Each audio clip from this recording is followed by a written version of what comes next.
Let's start our lecture. Good morning, students. Good morning, ma'am. Good morning, Good ma'am. morning, ma'am. Good Good morning, ma'am. Good good morning, ma'am. morning. Good morning. Good morning. Let's start our lecture. All right. Last લેક્ચરનું આપણે revision પછી કરીશું. પહેલા આપણે એક topic જોઈ લઈએ because આજે આપણે ફર્સ્ટ લેક્ચરથી અત્યાર સુધી આપણે જેટલું પણ સ્ટડી કર્યું છે એ બધી જ વસ્તુનું રિવિઝન કરવાનું છે, right? So first of all we will see one topic that is efforts distribution. એના પછી આપણે આખા બધા જ ટોપિક્સનું રિવિઝન કરીશું આજે, એટલે કોઈને કંઈ ડાઉટ હોય તો ક્લિયર થઈ જાય. Alright, so the topic is effort distribution.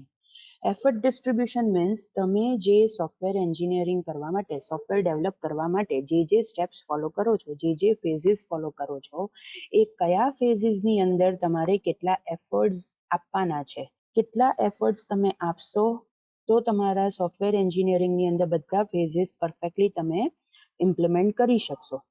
So that we need to study over here. Recommended છે કે તમે એના માટે 40-20-40 રૂલ ઇમ્પ્લિમેન્ટ કરો. અગેન આઈ રિપીટ, એના માટે રેકમેન્ડેડ છે કે તમે શું ઇમ્પ્લિમેન્ટ કરો? 40-20-40 rule, right? So what is 40-20-40 rule? It is over here, right?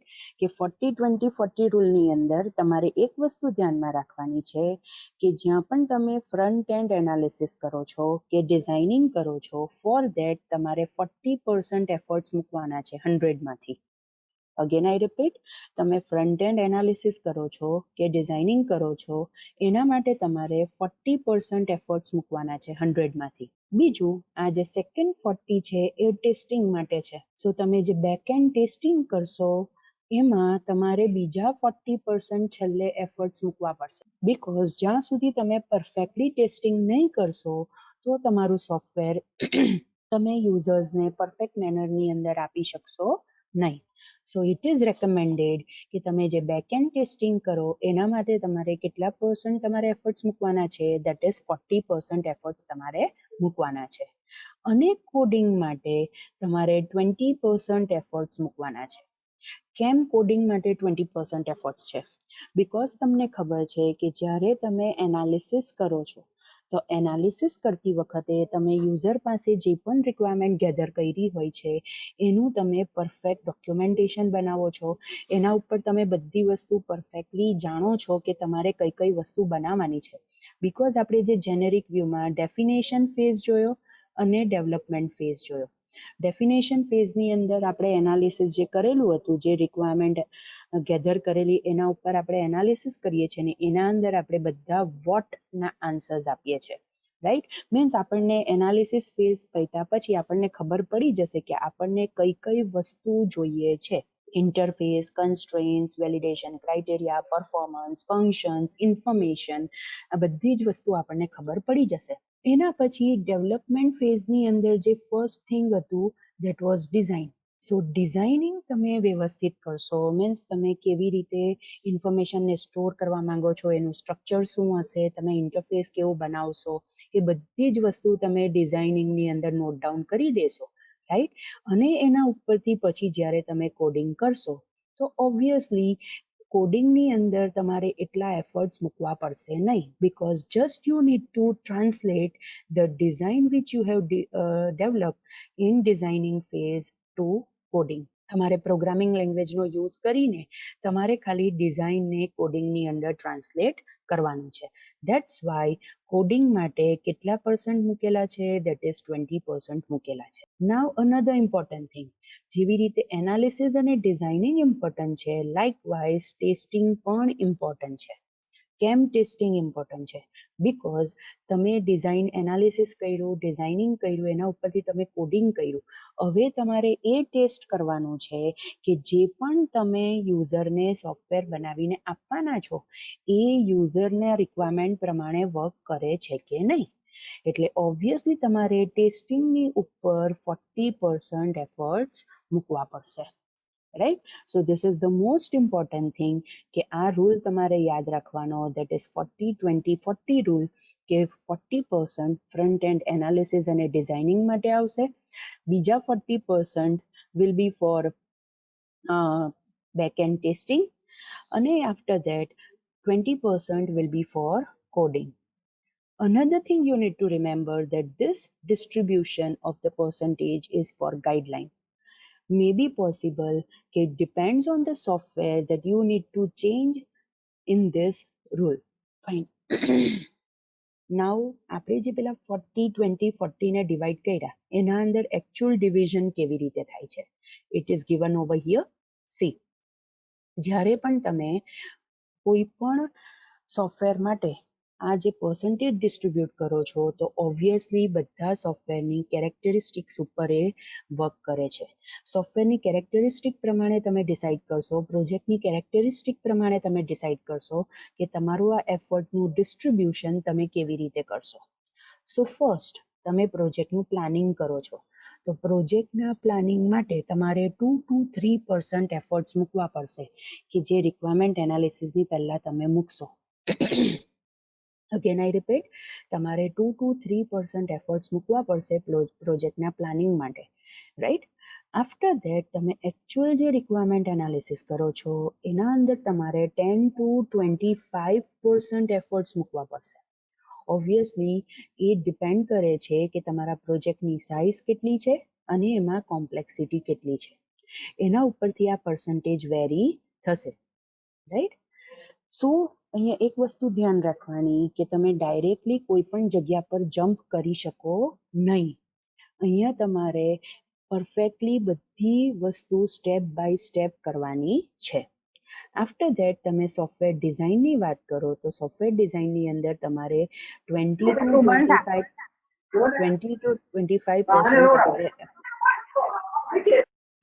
to 25% તમારે એફર્ટ્સ મૂકવા પડે, right? Okay, and after that coding may vary from 15 to 20%. though આપણે એને 20% કીધેલું છે, but coding may vary from 15 to 20%. and by the end testing and debugging, અહીંયા જો two names આપેલા છે, ટેસ્ટિંગ એન્ડ ડીબગિંગ. ડીબગિંગ શું છે એ તમને ખબર છે કે જ્યારે કોઈ પણ એરર આવે છે અને એરરને શોધવા માટે તમે જે સ્ટેપ બાય સ્ટેપ તમારા પ્રોગ્રામની અંદર તમે એક્ઝિક્યુશન કરો છો, that is known as debugging. Means તમે એરર રિમૂવ કરવા માટે એ વસ્તુ કરો છો. તો એના માટે પણ percentage you may very from 30 to 40%. So 30 to 40%ની રેન્જમાં તમે ટેસ્ટિંગ અને ડીબગિંગને તમારા એફર્ટના ડિસ્ટ્રીબ્યુશનમાં લઈ શકો, right? So this is all about effort distribution. Over here the most important thing you need to remember is that rule, that is 40 20 40 rule, right? That is over here. 40% is for analysis and design, another 40% is for backend testing, and for coding it is 20%. અને એને તમે detail distribution જો, then it is written over here કે આ રીતે તમે percentage ને એફર્ટના percentageને તમે રેન્જની અંદર ડિસ્ટ્રીબ્યુટ કરી શકો, right? So this is all about the topic, that is effort distribution. Okay, so અહીંયા આપણે નવો ટોપિક સ્ટાર્ટ નથી કરતા. આજે આપણે એક કામ કરીએ કે ફર્સ્ટ ડે થી આજ સુધી આપણે જેટલું પણ સ્ટડી કર્યું છે એ બધી વસ્તુ રિવાઇઝ કરીએ, right? So let's start. Alright, so first લેક્ચરમાં we have started with the unit 1, that is introduction. Unit 1 ની અંદર આપણે જોયું હતું કે વોટ ઇઝ સોફ્ટવેર, સોફ્ટવેરની ડેફિનેશન જોયેલી. We can say that software is instruction કે જે તમે કમ્પ્યુટર પ્રોગ્રામ્સના ટર્મ્સમાં લખો છો, ડેટા સ્ટ્રક્ચર્સ કે જે તમે ડેટાને સ્ટોર કરવા માટે યુઝ કરશો, ડેટાને સ્ટ્રક્ચર કરવા માટે યુઝ કરશો. That is it can be either array, link list, tree, stack, Q, right? તમે ઓબ્વિયસલી ડેટા સ્ટ્રક્ચર સબ્જેક્ટમાં બધું ભણવાના જ છો. અને લાસ્ટ ઇઝ ડિસ્ક્રિપ્ટિવ ઇન્ફોર્મેશન. હવે descriptive information can be either in hard copy or soft copy. તમારે જે ફોર્મમાં તમારે એને રાખવું હોય તમે એને રાખી શકો. Okay, after that this is another definition for software કે we can say that computer software is the product that software professional build and support over the long term. આપણે ભણ્યા કે કમ્પ્યુટર પ્રોફેશનલ, સોફ્ટવેર પ્રોફેશનલ સોફ્ટવેરને બનાવે છે અને બનાવ્યા પછી પણ એના માટે સપોર્ટ પ્રોવાઈડ કરે છે. લાસ્ટ લેક્ચરની અંદર આપણે જેનેરિક વ્યૂની અંદર જોયું હતું કે by the end support phase આવે છે કે જેના અંદર આપણે કસ્ટમર આપણા ક્લાયન્ટ્સને આપણા સોફ્ટવેર રિલેટેડ સપોર્ટ પ્રોવાઈડ કરવો પડે છે. Obviously it encompasses program that execution કરી શકે, કન્ટેન્ટ ઓબ્વિયસલી જેના અંદર કમ્પ્યુટર પ્રોગ્રામ્સ હશે, અને descriptive information. Again it can be either in hard copy or soft copy. Okay, after that software એન્જિનિયરિંગની અંદર કઈ વસ્તુ આવશે? So software engineering encompasses three important things. First is process, another is method, and third is tools. આ બધી વસ્તુ આપણે ડિટેલમાં આગળ ડિસ્કસ કરીશું, but you need two remember કે સોફ્ટવેર એન્જિનિયરિંગની અંદર 3 important things we need to consider, that is process. તમે કઈ પ્રોસેસનો યુઝ કરશો સોફ્ટવેરને બનાવવા માટે, કઈ મેથડ્સનો યુઝ કરશો, અને કયા ટૂલ્સનો યુઝ કરશો કે હાઈ ક્વોલિટી સોફ્ટવેર આપણે કસ્ટમરને પ્રોવાઈડ કરી શકીએ. આફ્ટર ધેટ આપણે સોફ્ટવેર રિલેટેડ થોડાક ક્વેશ્ચન્સ જોઈલા કે સોફ્ટવેર કોણ બનાવે છે. ઓબ્વિયસલી સોફ્ટવેર એન્જિનિયર્સ સોફ્ટવેર બનાવશે, right? Why is it important? Software કેમ ઇમ્પોર્ટન્ટ છે આ આપણે ડિસ્કસ કરેલું હતું કે as we are living in the information age, બધી જ વસ્તુ આપણે ડિજિટલ મેનરની અંદર આપણે બધી વસ્તુ કરીએ છીએ. તો એના માટે આપણા બિઝનેસની અંદર કે આપણે આપણા ઘણા બધા ટાસ્કને ઇઝી મેનરની અંદર આપણે પરફોર્મ કરી શકીએ, એટલે આપણી ડે ટુ ડે એક્ટિવિટીઝ માટે આપણે સોફ્ટવેર બનાવડાવવું પડે છે, જેથી આપણે સોફ્ટવેરને યુઝ કરી શકીએ અને આપણા જે પણ ડે ટુ ડે એક્ટિવિટીઝ છે એમાં ઘણી બધી વસ્તુ આપણે ઇઝીયર મેનરની અંદર કરી શકીએ. ઓલરાઈટ, સોફ્ટવેર એન્જિનિયરિંગ કેમ ઇમ્પોર્ટન્ટ છે? ઓબ્વિયસલી સોફ્ટવેર એન્જિનિયરિંગ જો આપણે પરફેક્ટ મેનરમાં નહીં કરીશું, મીન્સ આપણે બધા સ્ટેપ્સ પરફેક્ટ મેનરમાં ફોલો નહીં કરીશું, તો આપણે ટાઈમલી મેનરની અંદર અને હાઈ ક્વોલિટીનું સોફ્ટવેર આપણે આપી શકીશું નહીં. એટલે સોફ્ટવેર એન્જિનિયરિંગ પણ ઇમ્પોર્ટન્ટ છે કે જે આપણને કોમ્પ્લેક્સ સિસ્ટમ્સને બનાવવા માટે હેલ્પ કરે છે. ઓલરાઈટ, પછી વોટ આર ધ સ્ટેપ્સ? આપણે કયા સ્ટેપ્સ ફોલો કરવાના છે? તો ઓબ્વિયસલી આપણે શું બનાવીશું? You build computer software like any other successful product. આપણે બીજી સક્સેસફુલ પ્રોડક્ટની જેમ જ આપણે કમ્પ્યુટર સોફ્ટવેર બનાવવાનું છે. આપણે શું યુઝ કરીશું? ક્વિકર અને ઇઝીયર મેનરની અંદર જે પણ આપણે સ્ટેપ્સ અપ્લાય કરી શકીએ એ સ્ટેપ્સ અપ્લાય કરીશું. એડપ્ટેબલ સ્ટેપ્સ આપણે યુઝ કરીશું કે જે આપણને હાઈ ક્વોલિટી રિઝલ્ટ પ્રોવાઈડ કરી શકે, અને એ હાઈ ક્વોલિટી રિઝલ્ટ એવું હોવું જોઈએ કે જે પણ આપણા ક્લાયન્ટ્સ છે, એન્ડ યુઝર્સ છે, એની નીડ્સને એ સેટિસ્ફાય કરી શકે. એણે જે રિક્વાયરમેન્ટ્સ આપે છે એ બધી જ રિક્વાયરમેન્ટ્સને આપણા સોફ્ટવેરની અંદર સેટિસ્ફાય કરી શકાય. અને ઓબ્વિયસલી એના માટે આપણે સોફ્ટવેર એન્જિનિયરિંગ એપ્રોચને ફોલો કરવાનું છે. After that what is the work product? એ આપણે 2 પોઈન્ટ ઓફ વ્યૂથી જોયેલું, that is in point of view of software engineer અને યુઝર. સોફ્ટવેર એન્જિનિયરના પોઈન્ટ ઓફ વ્યૂથી વર્ક પ્રોડક્ટ શું હતી? They were the set of programs, content અને other work products that are computer software. આપણે કઈ વસ્તુ આવશે? સેટ ઓફ પ્રોગ્રામ્સ આવશે, કન્ટેન્ટ ધેટ ઇઝ ડેટા આવશે, અને બીજા બધા સોફ્ટવેર કમ્પ્યુટર સોફ્ટવેર આવી શકે કે જે આ બધી વસ્તુને ક્લબ કરીએ તો આપણું એક સોફ્ટવેર બને, ધેટ ઇઝ વર્ક પ્રોડક્ટ બને. રાઈટ? અને યુઝરના પોઈન્ટ ઓફ વ્યૂથી આપણે જોઈએ તો વર્ક પ્રોડક્ટ શું હશે? ઓબ્વિયસલી યુઝરને તો એની રિઝલ્ટન્ટ ઇન્ફોર્મેશન સાથે જ મેટર કરે છે, તો ઓબ્વિયસલી યુઝર માટે resultant information will be the work product. પણ એ કેવી હોવી જોઈએ એ ઇન્ફોર્મેશન કે જે એનું જે પણ ટાસ્ક છે તે બેટર બનાવી શકે, એને એના ડે ટુ ડે એક્ટિવિટીઝમાં જે પણ એ બધા ટાસ્ક પરફોર્મ કરે છે તે ઇઝી મેનરની અંદર એ કરી શકે. Right? Okay, after that we have seen the nature of the software. We have seen the software nature plays a dual role. એ બે રોલ પ્લે કરે છે. First is product and second is vehicle that delivers a product. Right?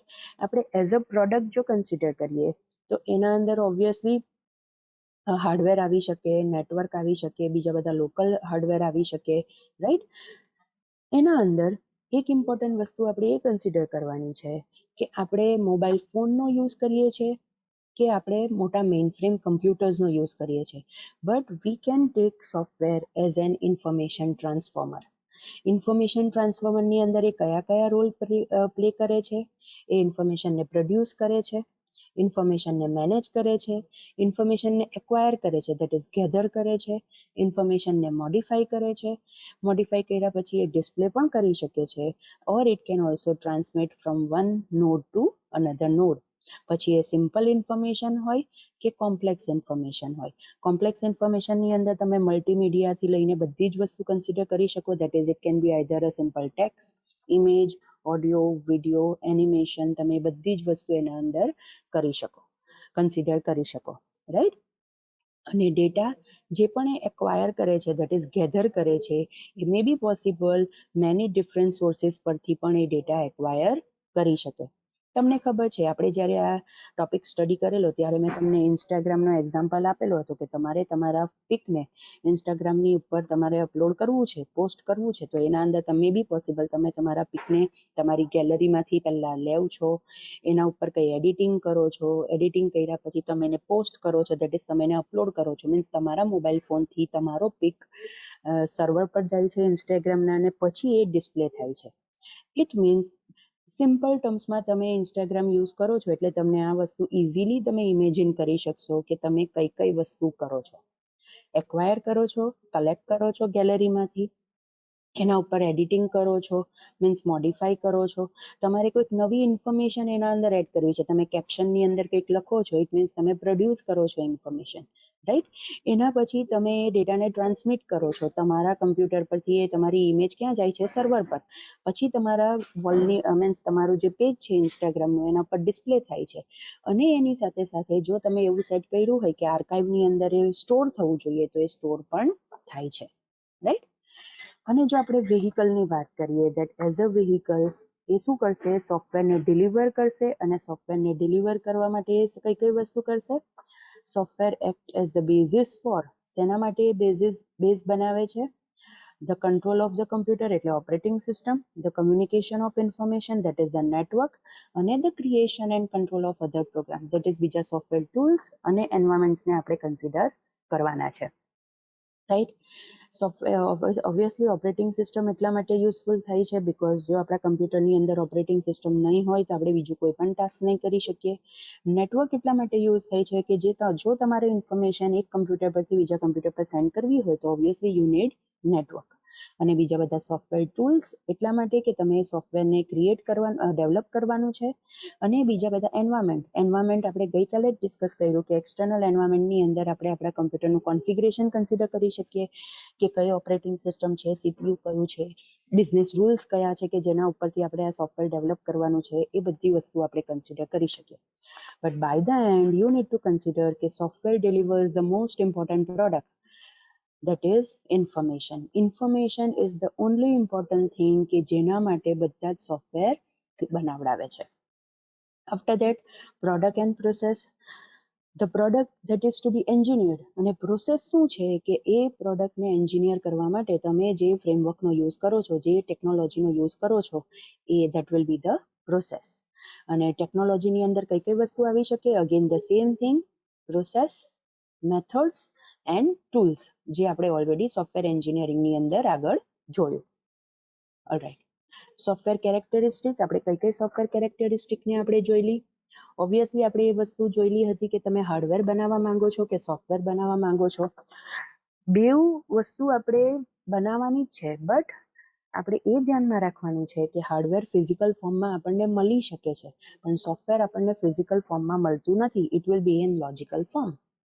અને જો આપણે એને logical ફોર્મમાં consider કરીએ તો ઓબ્વિયસલી હાર્ડવેરને મેન્યુફેક્ચર કરવાની જેટલી પણ પ્રોસેસ છે અને સોફ્ટવેરને ડેવલપ કરવાની જેટલી પણ પ્રોસેસ છે, ફેઝિસ છે, સ્ટેપ્સ છે, તે ઓબ્વિયસલી ડિફરન્ટ હશે. ધો બે વસ્તુ આપણે બનાવવાની જ છે, એના અંદર સેમ સ્ટેપ્સ જ આવશે, that is analysis, design, construction, testing, એ બધી વસ્તુ જ આવશે, પણ આપણે એ બધી વસ્તુ કેવી રીતે કરીએ છીએ એ બે વસ્તુ ડિફરન્ટ હશે, રાઈટ. સો એના ઉપરથી આપણે સોફ્ટવેરની કેરેક્ટરિસ્ટિક્સ ડિસાઇડ કરી છે. That is first characteristic is software is developed or engineered, it is not manufactured in classical sense, right. આપણે એમ કહીએ છીએ કે મેં સોફ્ટવેર ડેવલપ કર્યું, મેં સોફ્ટવેર એન્જિનિયર કર્યું, આપણે કોઈ દિવસ એવું નથી કહેતા કે મેં સોફ્ટવેરને મેન્યુફેક્ચર કર્યું, right. Because manufacture word is use for hardware, કારણ કે એના સ્ટેપ્સ અલગ છે એટલા માટે. ધો બેવમાં ઘણી બધી સિમિલારિટીઝ છે. જેવી રીતે આપણે અહીંયા ડિસ્કસ કર્યું કે એનાલિસિસ, ડિઝાઇન, કન્સ્ટ્રક્શન, ટેસ્ટિંગ, આપણે બધી જ વસ્તુ કન્સિડર કરવાની છે. એ બધી સિમિલારિટીઝ છે કે ફેઝિસના નેમ સેમ છે, પણ આપણે બધી વસ્તુ કેવી રીતે કરીએ છીએ ઇટ ઇઝ ફંડામેન્ટલી ડિફરન્ટ. એ બેવમાં ડિફર કરે છે. ધો આપણે બેવ હાર્ડવેર અને સોફ્ટવેરની અંદર હાઈ ક્વોલિટી આપવાની છે, ઓબ્વિયસલી એ બેવની અંદર ગુડ ડિઝાઇનથી જ અચીવ થવાનું છે. બટ જે મેન્યુફેક્ચરિંગ ફેઝ છે હાર્ડવેરની અંદર, એમાં ક્વોલિટી પ્રોબ્લેમ્સ આવી શકે છે. જો મશીનરીની અંદર હાર્ડવેર મેન્યુફેક્ચર કરવા માટે આપણે જે યુઝ કરીએ છીએ એમાં કંઈક પ્રોબ્લેમ આવે તો આપણે જે એકચ્યુઅલ હાર્ડવેર બનાવીએ છીએ એમાં પણ પ્રોબ્લેમ આવી શકે છે. એટલે જે મેન્યુફેક્ચરિંગ ફેઝ છે હાર્ડવેરની અંદર એ ક્વોલિટી પ્રોબ્લેમ અરાઇઝ કરી શકે છે. પણ જો એવી કોઈક વસ્તુ સોફ્ટવેરની અંદર કોઈક પ્રોબ્લેમ આવે તો આપણે એને ઇઝીલી કરેક્ટ કરી શકીએ છીએ. પણ હાર્ડવેર એક વખત બની જાય પછી એના અંદર આપણે ઇઝીલી મોડિફિકેશન કરી શકતા નથી. જો એક ખાલી નાનો પાર્ટ જ બગડો હોય તો આપણે સ્પેર પાર્ટ ચેન્જ કરીને એ વસ્તુને આપણે વ્યવસ્થિત કરી શકીએ, પણ આખા હાર્ડવેરની અંદર જો ડિફેક્ટ હોય તો આપણે એને ચેન્જ કરી શકતા નથી. ઓબ્વિયસલી તમારે હાર્ડવેર બનાવવું હોય કે સોફ્ટવેર બનાવવું હોય એ પીપલ પર જ ડિપેન્ડન્ટ છે કે તમે કેટલા પીપલને યુઝ કરશો અને તમને કેટલું વર્ક આપશે એ ડિફરન્ટ હશે. ઓબ્વિયસલી હાર્ડવેર પણ પીપલ જ બનાવશે, સોફ્ટવેર પણ પીપલ જ બનાવશે, પણ તમે કેટલા પીપલ યુઝ કરો છો ને અકોર્ડિંગ ટુ ધેટ તમારું કેટલું વર્ક એકોમ્પ્લિશ થાય છે it is totally different. Because ઘણી વખત હાર્ડવેર મેન્યુફેક્ચરિંગ કરતી વખતે રોબોટ્સ પણ વર્ક કરે છે.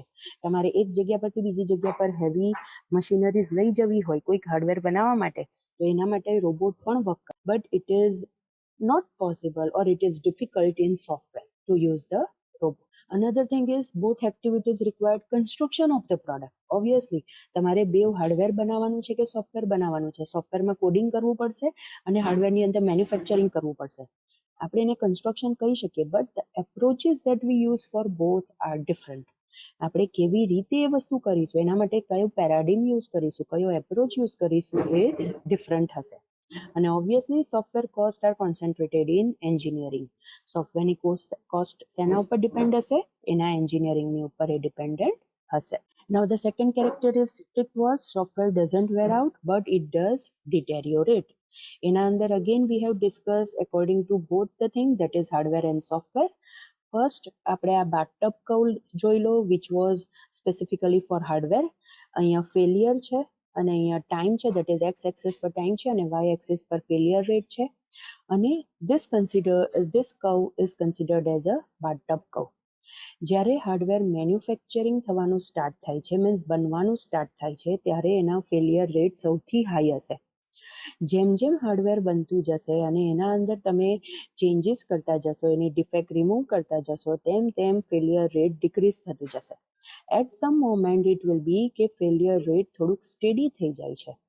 But after that as we know કે હાર્ડવેરની ઉપર ઘણા બધા એન્વાયરમેન્ટ એફેક્ટ કરે છે. ફોર એક્ઝામ્પલ એને ડસ્ટ લાગે છે, ટેમ્પરેચર પર પણ ડિપેન્ડ છે. જો ટેમ્પરેચર વધારે હોય તો હાર્ડવેરના ઘણા કમ્પોનન્ટ્સને હાર્મ કરી શકે છે, રાઈટ. સો જેમ જેમ હાર્ડવેરની અંદર environmental changes means environment affect કરતું જાય છે, એના અંદર હાર્ડવેરની અંદર ડિફેક્ટ ક્રિએટ થતી જાય છે અને ફેલિયર રેટ ધીરે ધીરે ઇન્ક્રીઝ થતું જશે. અને જેમ જેમ ફેલિયર રેટ ઇન્ક્રીઝ થતું જશે that will be one time કે જ્યારે આપણું હાર્ડવેર વેર આઉટ થઈ જશે, મીન્સ હાર્ડવેર બગડી જાય, right. So this was about the hardware, that is the bathtub curve. If we consider software, again x axis પર time છે મેં લીધેલું છે અને y axis પર failure rate છે. સોફ્ટવેરની અંદર પણ when we start developing our software at that time may be possible કે failure rate બહુ high હોય, બટ એવું એઝ્યુમ કરવામાં આવે છે, that is આ આઈડિયલાઇઝ કર્વ છે this one, એ એઝ્યુમ કરવામાં આવે છે કે સોફ્ટવેરનો કર્વ આવો હોવો જોઈએ, બીકોઝ સોફ્ટવેરની ઉપર કોઈ એન્વાયરમેન્ટના જે પણ એક્સટર્નલ એન્ટિટીઝ છે તે અફેક્ટ કરતા નથી. એટલે એવું એઝ્યુમ કરવામાં આવે છે કે જે આ થિક કર્વ છે દેટ ઇઝ આઈડિયલાઇઝ કર્વ, એવો કર્વ હોવો જોઈએ, પણ એવો કર્વ એકચ્યુઅલી હોતો નથી બીકોઝ સોફ્ટવેરની અંદર ચેન્જીસ આવી શકે છે. દેટ ઇઝ સોફ્ટવેર જ્યારે ડેવલપ થવાનું સ્ટાર્ટ થાય છે ત્યારે એમાં ફેલિયર રેટ હાઈ હશે. જેમ જેમ આપણે ડેવલપ મીન્સ કરતા જઈશું, એના અંદરથી ડિફેક્ટ રિમૂવ કરતા જઈશું, એટલે એનું ફેલિયર રેટ ડિક્રીઝ થતું જશે. There will be one time કે જ્યારે એનું ફેલિયર રેટ સૌથી ઓછું હશે, રાઈટ. પણ બની શકે કે એના અંદર ચેન્જ આવે છે સોફ્ટવેરની અંદર, એટલે શું થશે, જેવા ચેન્જીસ આવશે એટલે સોફ્ટવેરની અંદર પાછી એરર આવશે, એટલે પાછો ફેલિયર રેટ ઇન્ક્રીઝ થશે. એ આપણે એરરને રિમૂવ કરીશું એટલે ફેલિયર રેટ ડ્રાસ્ટિકલી ડિક્રીઝ થશે. પાછો ચેન્જ આવશે, પાછો ફેલિયર રેટ ઇન્ક્રીઝ થશે, પાછું એના અંદર આપણે એરર રિમૂવ કરીશું એટલે પાછું એનો ફેલિયર રેટ ડિક્રીઝ થશે. Again change will come, spike create થશે, ફેલિયર રેટ ઇન્ક્રીઝ થશે અને ફેલિયર રેટ ડિક્રીઝ. પણ તમે આ કર્વ આખો કન્સિડર કરો, જેમ જેમ ચેન્જીસ આવતા જાય છે તેમ આ કર્વ પાછો ઇન્ક્રીઝ થતો જાય છે, that is failure rate increase થતો જશે. અને એક ટાઈમ એવો આવશે કે જે પણ આપણું સોફ્ટવેર છે તે ડિટેરિયોરેટ થઈ જશે, મીન્સ એના અંદર એટલા બધા ચેન્જીસ થયા હશે કે એના અંદર ફેલિયર રેટ બહુ હાઈ હશે. After that, obviously, as we have already seen, આપણે સોફ્ટવેર રી-એન્જિનિયરિંગ ફેઝમાં જવું પડે. દેટ ઇઝ આપણે જે પણ ડેફિનેશન ફેઝ જોયો, ડેવલપમેન્ટ ફેઝ જોયો, સપોર્ટ ફેઝ જોયો, એ બધી વસ્તુ પાછી ઇમ્પ્લિમેન્ટ કરવી પડે. So this was the second characteristic. Third characteristic શું હતી? Although the industry is moving towards component base assembly, but most of the software continues to be custom build. આપણને ખબર છે કે આપણે જે પણ ઇન્ડસ્ટ્રી છે એ કમ્પોનન્ટ બેઝ ઇન્ડસ્ટ્રી બની ગઈ છે. What do mean by component base industry? Component base industry means components, નાના નાના કમ્પોનન્ટ્સ હોય છે, એને એસેમ્બલ કરીને આપણે ઘણી બધી વસ્તુ બનાવી શકીએ છીએ. હાર્ડવેરની અંદર પણ એ પોસિબલ છે, સોફ્ટવેરની અંદર પણ એ પોસિબલ છે, બટ બેવમાં ડિફરન્સ છે. બિકોઝ હાર્ડવેરની અંદર એક વખત આપણે બધું એનાલિસિસ અને ડિઝાઇનિંગ કરીને પરફેક્ટ ડિઝાઇન બનાવી દઈએ છીએ એ બધા કમ્પોનન્ટ્સ માટે, તો પછી એ કમ્પોનન્ટ્સની અંદર જો કોઈક મેજર ચેન્જ નહીં આવે ત્યાં સુધી એ પર્ટિક્યુલર હાર્ડવેર બનાવવા માટે આપણે સેમ કમ્પોનન્ટ્સનો જ યુઝ કરી શકીએ, બિકોઝ હાર્ડવેર બધા સેમ હોય છે. ફોર એક્ઝામ્પલ, નવી ટેકનોલોજીનો યુઝ કરીને એક મધરબોર્ડ ડેવલપ કર્યું છે, તો એ મધરબોર્ડમાં જો કોઈ મેજર અપગ્રેડેશન નહીં આવે ત્યાં સુધી એની ઉપર જેટલા પણ કમ્પોનન્ટ્સ એસેમ્બલ થાય છે એ બધા સેમ રહેશે, એમાં કોઈ પણ ચેન્જીસ આવશે નહીં. પછી કોઈ આપણને 1000 મધરબોર્ડ મેન્યુફેક્ચરનો ઓર્ડર કરવાનો કહે કે 10,000 મધરબોર્ડનું મેન્યુફેક્ચર કરવાનું કહે.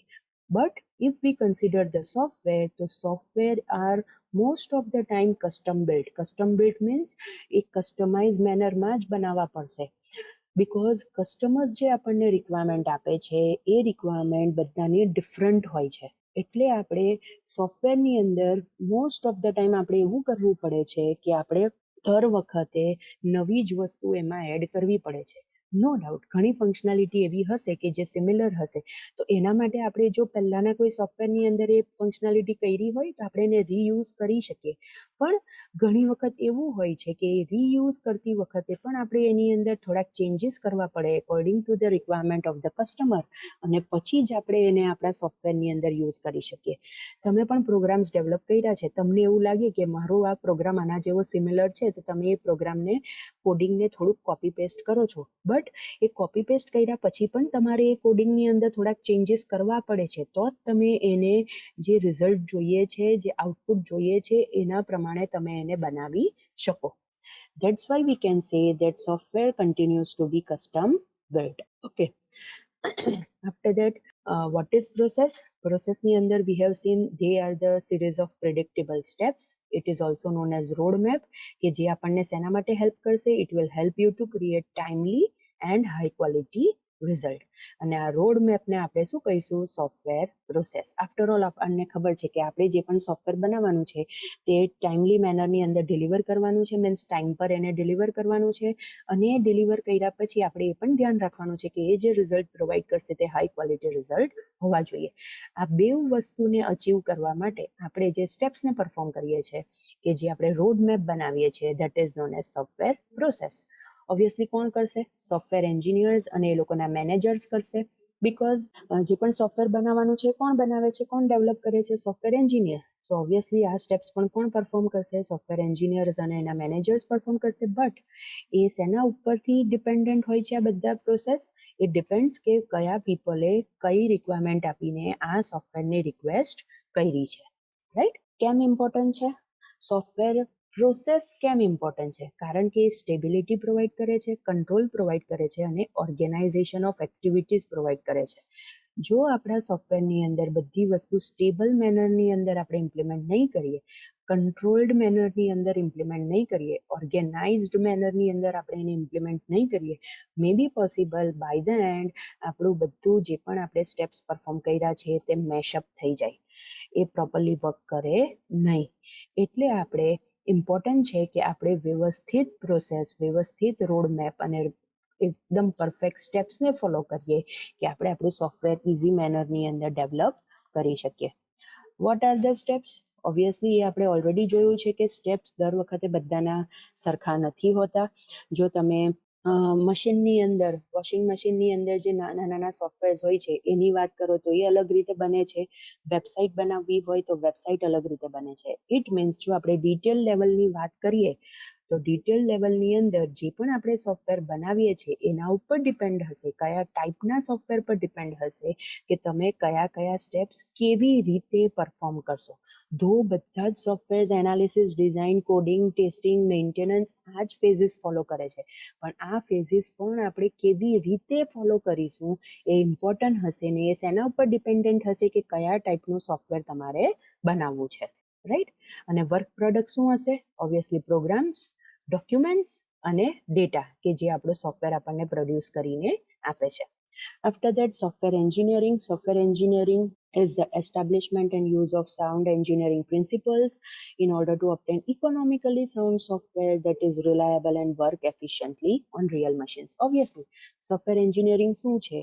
આપણે એવું એસ્ટાબ્લિશમેન્ટ કરવાનું છે, એવા પ્રિન્સિપલ્સને યુઝ કરવાનું છે કે જે આપણને ઇકોનોમિકલી સાઉન્ડ સોફ્ટવેર આપે. મીન્સ એટલું કોસ્ટલી નહીં હોય પણ એની સાથે સાથે એ રિયલ મશીન્સની ઉપર પણ એફિશિયન્ટ મેનરમાં વર્ક કરે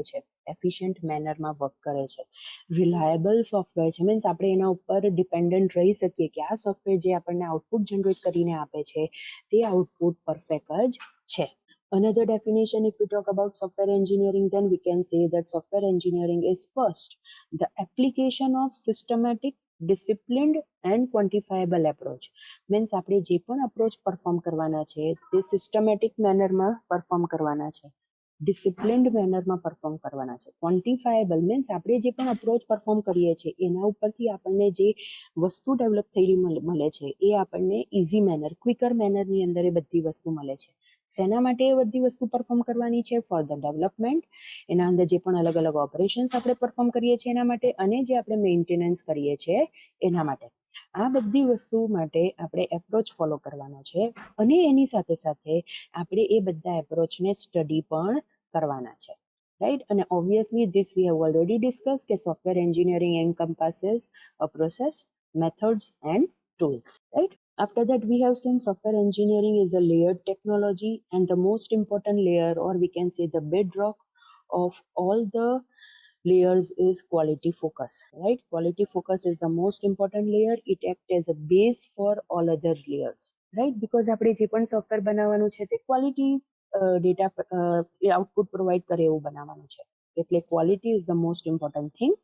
અને જો આપણે સોફ્ટવેર એન્જિનિયરિંગનું ફાઉન્ડેશન ક્યાંથી થાય છે એ જો કન્સિડર કરીએ, then it is on process layer. Process layer that will be considered as a foundation. See over here, quality ફોકસની ઉપર ફર્સ્ટ લેયર કયું છે? Process layer. હવે ઓબ્વિયસલી આપણે કેવી પ્રોસેસ યુઝ કરીશું, એના અંદર આપણે કેવી રીતે બધી વસ્તુ બનાવીશું એના ઉપરથી ડિસાઇડ થશે કે તમારું software time to time complete થશે કે નહીં, તમારું સોફ્ટવેર ક્વોલિટી સોફ્ટવેર હશે કે નહીં, એ ચેન્જીસ પ્રોપરલી એકોમ્પ્લિશ કરી શકશે કે નહીં. આ બધી વસ્તુ ડિપેન્ડ કરશે કે તમે સોફ્ટવેરની કઈ પ્રોસેસને ફોલો કરો છો. બિકોઝ પ્રોસેસ ફ્રેમવર્ક ડિફાઇન કરીને આપે છે. તમારા સોફ્ટવેરની અંદર જે કી પ્રોસેસ એરિયા છે, ઇમ્પોર્ટન્ટ એરિયાઝ છે તમારા સોફ્ટવેરની અંદર, એ તમને ડિફાઇન કરીને આપે છે.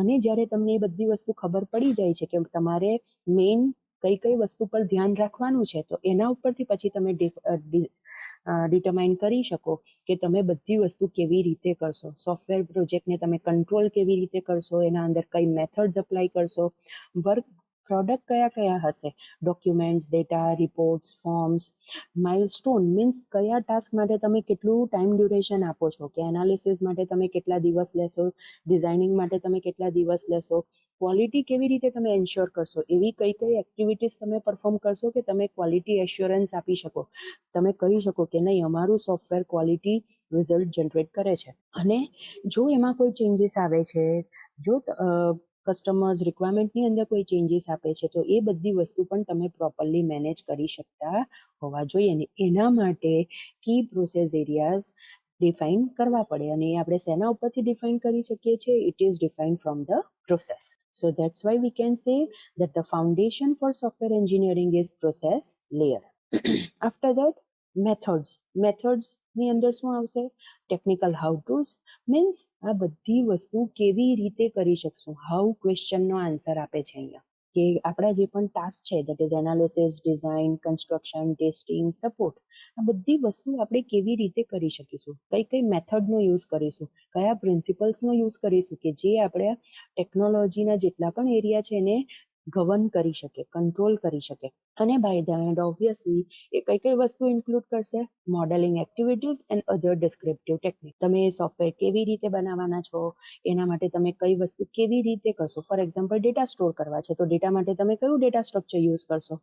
ઓબ્વિયસલી એ જ આપણે આન્સર આપવું પડશે. ઇન્ટરફેસ બનાવવાનું છે, તો એ ઇન્ટરફેસ બનાવવા માટે તમે શું યુઝ કરશો, કેવી રીતે એ ઇન્ટરફેસ બનાવશો. કન્સ્ટ્રેન્ટ્સ મૂકવાના છે, તો ફોર એક્ઝામ્પલ મારે કન્સ્ટ્રેન્ટ મૂકવું છે કે એજ 18 થી 30 ની વચ્ચે હોવી જોઈએ, તો એ કેવી રીતે મૂકશો? એ બધી વસ્તુ આપણે અહીંયા ડિફાઇન કરી શકીએ. અને આ બધું ડિફાઇન કર્યા પછી આપણે એ ધ્યાનમાં રાખવાનું છે કે આપણે કયા ટૂલ્સનો યુઝ કરવાનો છે, કે ઓટોમેટેડ ટૂલ્સ અવેલેબલ છે, સેમી ઓટોમેટેડ ટૂલ્સ અવેલેબલ છે. ઘણા ટૂલ્સ એવા પણ છે કે જો આપણે અલગ અલગ ટાસ્ક પરફોર્મ કરવા માટે ડિફરન્ટ ટૂલ્સનો યુઝ કરવો પડે છે, પણ those tools can be integrated with each other. એટલે એક ટૂલનું કોઈક આઉટપુટ હોય તે ઓટોમેટિકલી બીજા ટૂલ્સની અંદર એઝ એન ઇનપુટ કન્સિડર થઈ જાય છે. આ બધી વસ્તુ કરવા માટે ઘણા બધા ઓટોમેટેડ સોફ્ટવેર્સ અવેલેબલ છે, that is case, that is computer aided software engineering, કે જેના અંદર સોફ્ટવેર છે, હાર્ડવેર છે, સોફ્ટવેર એન્જિનિયરિંગ ડેટાબેઝ છે, બધી જ વસ્તુ અવેલેબલ છે કે જે આપણને એનાલિસિસ, ડિઝાઇન, કોડિંગ, ટેસ્ટિંગ કરીને આપે છે. મીન્સ એ કરવામાં આપણને હેલ્પ કરે છે, right? So these are the 4 layers, that is quality focus, process, methods and tools. That's why software engineering is a layered technology. Okay, after that we have started with unit 2, that is software engineering, right? Within that, first topic was software application, that is types of software or classification of software. જેના અંદર આપણે different types of software જોઈલા. Within that, first was system software. System software ની અંદર શું આવશે કે એ આપણા બીજા બધા સોફ્ટવેરને સર્વિસ પ્રોવાઈડ કરવા માટે હેલ્પ કરશે. ફોર એક્ઝામ્પલ, ઓપરેટિંગ સિસ્ટમ નહીં હોય તો આપણે આપણા કમ્પ્યુટરની અંદર બીજું કોઈ પણ ટાસ્ક કરી શકીએ નહીં. Then another was real time software. Real time software means જે રિયલ ટાઈમની અંદર અત્યારે કોઈ ઇવેન્ટ જનરેટ થાય છે, અત્યારે કોઈક વસ્તુ ક્રિએટ થાય છે, તો એના ઉપર જે વર્ક કરી શકે એટ ધ સેમ મોમેન્ટ, એવા સોફ્ટવેર્સને આપણે કહી શકીએ રિયલ ટાઈમ સોફ્ટવેર, કે જેના અંદર 4 કમ્પોનન્ટ્સ હતા. ડેટા ગેધર કરવા માટેનું કમ્પોનન્ટ, એનાલિસિસ કરવા માટેનું કમ્પોનન્ટ, આઉટપુટનું એક કમ્પોનન્ટ હતું, અને આ બીજા બધા કમ્પોનન્ટને મેનેજ કરી શકે એવું મોનિટરિંગ કમ્પોનન્ટ હતું. After that it was business software. આપણા બિઝનેસની અંદર બધી વસ્તુ પ્રોપરલી વર્ક કરે, આપણે બધા ટાસ્ક પ્રોપરલી એકોમ્પ્લિશ કરી શકીએ, એમાં જે સોફ્ટવેર હેલ્પ કરે છે દેટ ઇઝ બિઝનેસ સોફ્ટવેર. એના અંદર તમે પેરોલને કન્સિડર કરી શકો, ઇન્વેન્ટરી મેનેજમેન્ટને કન્સિડર કરી શકો, account receivable, payable, management information systems તમે કન્સિડર કરી શકો, કે જે તમારા ડે ટુ ડે રૂટીનની અંદર જે પણ તમારે ડિસિઝન્સ લેવાની જરૂર પડે તમારા બિઝનેસની અંદર, એના અંદર એ તમને હેલ્પ કરી શકે. After that engineering and scientific software. Engineering and scientific સોફ્ટવેરની અંદર આપણે ઓબ્વિયસલી નંબર ક્રન્ચિંગ એલ્ગોરિધમ્સ પર એ વર્ક કરે છે. For example, astronomy, volcanology, automated manufacturing, આ બધી વસ્તુનો યુઝ થાય છે. એની સાથે સાથે તમે આની અંદર રિયલ ટાઈમ સોફ્ટવેરની કેરેક્ટરિસ્ટિક અને સિસ્ટમ સોફ્ટવેરની કેરેક્ટરિસ્ટિકને પણ તમે ઇન્કોર્પોરેટ કરી શકો. Next is embedded software. Embedded સોફ્ટવેરની અંદર તમારા વોશિંગ મશીનની અંદર જે કીપેડ પર વર્ક કરે છે, માઇક્રોવેવ ઓવનની ઉપર જે કીપેડ પર વર્ક કરે છે, તમે પેટ્રોલ પુરાવા જાઓ છો, એ મશીન જેના ઉપર વર્ક કરે છે, that is embedded software. Means એને એક નાનું ટાસ્ક આપી દીધું છે અને એ હાર્ડવેર સાથે એમ્બેડેડ છે. તમે જે કી પ્રેસ કરશો એના પ્રમાણે વર્ક કરશે. અને ઓબ્વિયસલી એ read only memory that is રોમની અંદર એ એમ્બેડ કરવામાં આવે છે. Next is personal softwares that is તમે Microsoft Word, Excel, PowerPoint, image create કરવા માટે, ઇમેજ એડિટિંગ કરવા માટે, વિડીયો એડિટિંગ કરવા માટે જે બધા સોફ્ટવેર્સનો યુઝ કરો છો, ડેટાબેઝ મેનેજમેન્ટ સિસ્ટમના જે સોફ્ટવેર્સ છે એ બધા સોફ્ટવેર્સ તમે પર્સનલ કમ્પ્યુટર સોફ્ટવેરની અંદર કન્સિડર કરી શકો. Next is web base software. Web base સોફ્ટવેરની અંદર તમે વેબસાઇટ્સ ડેવલપ કરવા માટે જે સોફ્ટવેર્સનો યુઝ કરો છો અને જે વેબસાઇટ ડેવલપ થાય છે that is considered as web base software, જેના અંદર અલગ અલગ પ્રોગ્રામિંગ લેંગ્વેજીસ હોય છે. વેબ બ્રાઉઝરનો તમે યુઝ કરશો, સર્વરનો યુઝ કરશો, રાઈટ. અને last is artificial intelligence software. Artificial intelligence software obviously A non numerical algorithms પર પણ વર્ક કરે છે કે જે કોમ્પ્લેક્સ પ્રોબ્લેમ્સને સોલ્વ કરી શકે છે.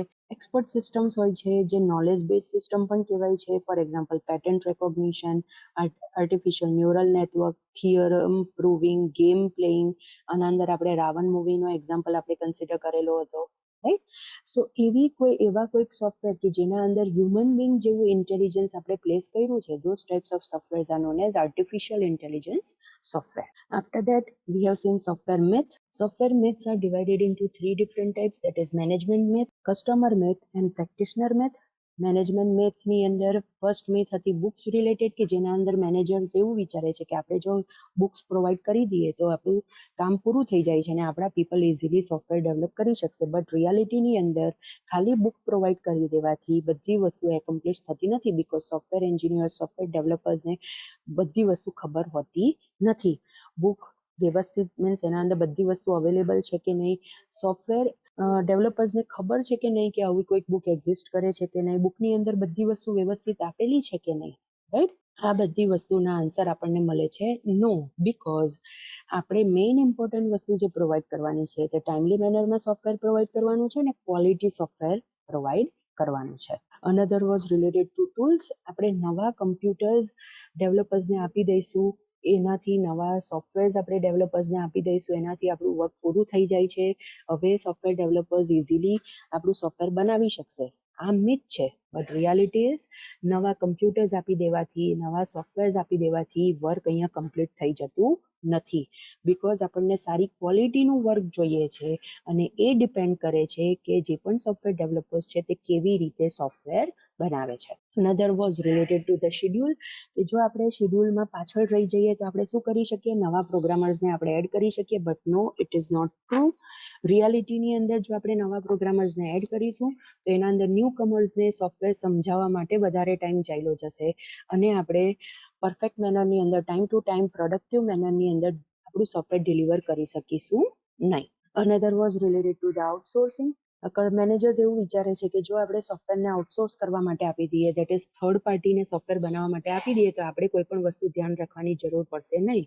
બટ રિયાલિટી ઇઝ એવું હોતું નથી, બીકોઝ જો આપણે વ્યવસ્થિત એને નહીં સમજાવી શકીશું, વ્યવસ્થિત આપણે બધી વસ્તુ એને નહીં પ્રોવાઈડ કરી શકીશું, તો આઉટસોર્સિંગ કરીશું તો પણ આપણે વ્યવસ્થિત આપણને સોફ્ટવેર મળશે નહીં, right. So this was the myth related to the management. કસ્ટમરના મિથની અંદર પહેલું ફર્સ્ટ મિથ હતી that is on information that is provided by the customer. Customer એવું વિચારે છે કે સ્ટાર્ટિંગની અંદર હું ખાલી એટલું કહી દઈશ કે મારે કઈ વસ્તુ જનરલ સ્ટેટમેન્ટ હું એને આપી દઈશ, પ્રોબ્લેમ ડેફિનેશન હું એને આપી દઈશ, તો ઓબ્વિયસલી પ્રોગ્રામર્સ જે પણ છે, ડેવલપર્સ જે પણ છે, તે સોફ્ટવેર બનાવવાનું સ્ટાર્ટ કરી શકશે, રાઈટ. પણ એ વસ્તુ પ્રોપર નથી. જો બધી ઇન્ફોર્મેશન પરફેક્ટ મેનરની અંદર નહીં આપી હશે તો આપણે સોફ્ટવેર ડેવલપમેન્ટની અંદર ઘણા બધા પ્રોબ્લેમ્સ આવી શકે છે, બીકોઝ ખાલી એક જનરલ સ્ટેટમેન્ટ કહી દીધું કે મારે પેરોલ માટે સોફ્ટવેર ડેવલપ કરવું છે, એટલું નહીં ચાલે. એના માટે એ લોકોએ પોતાના બિઝનેસ રૂલ્સ, એ લોકો કેવી રીતે કન્સિડર કરવાના છે, બધી વસ્તુ કેવી પડે, right. And another was related to the changes. Customers એવું વિચારે છે કે આપણે પાછળથી બધી રિક્વાયરમેન્ટ એડ કરીશું તો પણ ચાલશે, કારણ કે સોફ્ટવેર તો ફ્લેક્સિબલ જ હોય છે, ચેન્જીસ બહુ ઇઝીલી અકોમોડેટ કરી શકે છે. બટ ધ રિયાલિટી ઇઝ એવું હોતું નથી. તમે કયા ફેઝની ઉપર ચેન્જીસ આપો છો એના ઉપર ડિપેન્ડ હશે કે તમારા કેટલા મેજર મોડિફિકેશન્સ આવશે. એનાલિસિસ વખતે જો કસ્ટમર કોઈ ચેન્જીસ કહે છે તો આપણે ઇઝીલી ઇન્કોર્પોરેટ કરી શકીએ, પણ જેમ જેમ આપણે ડિઝાઇન, કોડિંગ ને એ બધા ફેઝિસ પર જતા જઈશું અને જો કોઈ મેજર ચેન્જીસ આવે છે then it will become very difficult to be accommodated in that stage. અને ઓબ્વિયસલી જો એવું કરવા જઈશું તો કોસ્ટ પર પણ ઇફેક્ટ થઈ શકે છે. પ્રેક્ટિશનર મિથની અંદર ફર્સ્ટ મિથ છે કે જોબ ડન, આપણે ખાલી શું કરવાનું છે, પ્રોગ્રામ લખાઈ ગયો એટલે આપણું જોબ કમ્પ્લીટ થઈ ગયું એવું હોતું નથી.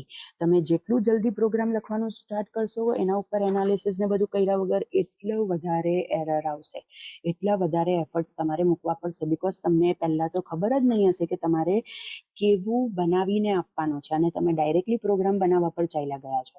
તમે પ્રોબ્લેમ સ્ટેટમેન્ટ, એની રિક્વાયરમેન્ટ પર કોઈ પણ જાતનું એનાલિસિસ કર્યું નથી. Another was related to the quality. Until I get the program running, there is no way to assess the quality. એવું હોતું નથી. આના અંદર એમ મિથ એવી છે, પ્રેક્ટિશનર એવું વિચારે છે કે જ્યાં સુધી હું પ્રોગ્રામ બનાવીશ જ નહીં ત્યાં સુધી હું ક્વોલિટી બરાબર છે કે નહીં તે એસેસ નહીં કરી શકીશ. નો, દેટ ઇઝ રોંગ. તમે બધા સ્ટેજની ઉપર ક્વોલિટી એશ્યોરન્સ કરી શકો. You need two perform formal technical review. Quality filters તમારે મૂકવા પડે કે જેનાથી તમે સોફ્ટવેરની અંદર પ્રોબ્લેમ ડિટેક્ટ કરી શકો. વર્કિંગ પ્રોગ્રામ, પ્રેક્ટિશનર શું વિચારે છે કે ખાલી મારે શું ડિલિવર કરવાનું છે, working program. No, it is not true. ખાલી એક જ પાર્ટ એવો નથી કે જે તમારે ડિલિવર કરવાનો છે, એની સાથે સાથે તમારે બીજી ઘણી બધી વસ્તુ ડિલિવર કરવાની છે. ફોર એક્ઝામ્પલ ડોક્યુમેન્ટેશન, ગાઈડન્સ કે આ સોફ્ટવેર કેવી રીતે યુઝ કરવાનો છે. અને last was documentation. Software engineers એવું વિચારે છે કે software engineering will make us create voluminous and unnecessary documentation કે જે આપણી પ્રોસેસને સ્લો ડાઉન કરી દેશે.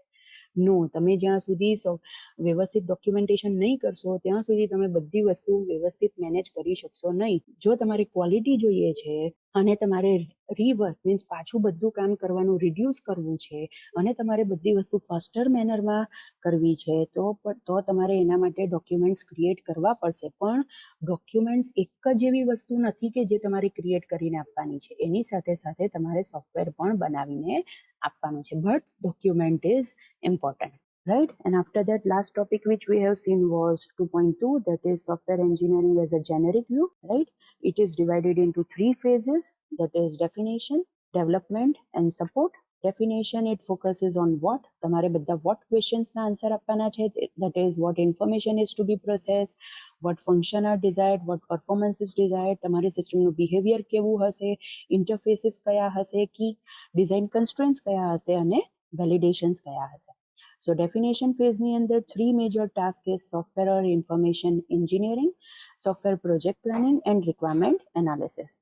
Development phase focuses on how. તમારે બધા how question ના આન્સર આપવાના છે કે ડેટા કેવી રીતે સ્ટ્રક્ચર થશે, ફંક્શન કેવી રીતે ઇમ્પ્લિમેન્ટ થશે, પ્રોસિજરલ ડિટેલ્સ કેવી રીતે ઇમ્પ્લિમેન્ટ થશે, ઇન્ટરફેસ તમે કેવી રીતે બનાવશો, ડિઝાઇન કેવી રીતે ટ્રાન્સલેટ કરશો પ્રોગ્રામિંગ લેંગ્વેજની અંદર અને ટેસ્ટિંગ કેવી રીતે કરશો. અને આના અંદર પણ 3 સ્પેસિફિક ટેકનિકલ ટાસ્ક છે, that is software design, coding and testing. By then it was the support phase કે જે which focuses on change. કયા ટાઈપના ચેન્જ છે તો કે કરેક્શન, જેના અંદર આપણે એરરને કસ્ટમર ડિટેક્ટ કરે છે અને આપણે એને કરેક્ટ કરીને આપવાનું છે. That's why it is known as corrective maintenance. Another is adaptation. જો external environment, business rules, operating સિસ્ટમની અંદર ચેન્જીસ આવે છે તો એ ચેન્જીસ રિલેટેડ આપણે આપણા સોફ્ટવેરની અંદર જે ચેન્જીસ કરવા પડે, that will come in adaptive maintenance.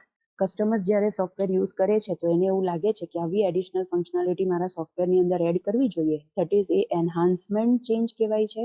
અને એના અંદર જે આપણે વસ્તુ એડ કરીએ છીએ it comes in perfective maintenance. And the last change was prevention. પ્રિવેન્શનની અંદર obviously as we have studied કે સોફ્ટવેર ડિટેરિયોરેટ થાય છે બીકોઝ એના અંદર ચેન્જીસ આવે છે. So preventive maintenance which is also known as software reengineering કે જેના અંદર આપણે કરેક્શન પણ કરવું પડશે, એડપ્ટેશન પણ કરવું પડશે, એન્હાન્સમેન્ટ પણ કરવું પડશે. આ બધી વસ્તુ કર્યા પછી પણ આપણે શું કરવું પડશે, ડેવલપમેન્ટ અને ડેફિનેશન ફેઝ એના અંદર ઇમ્પ્લિમેન્ટ કરવું પડશે. અને બાય ધ એન્ડ આટલું કર્યા પછી પણ આપણે આપણા સોફ્ટવેર રિલેટેડ કન્ટિન્યુઅસ સપોર્ટ કસ્ટમર્સને પ્રોવાઈડ કરવો પડશે.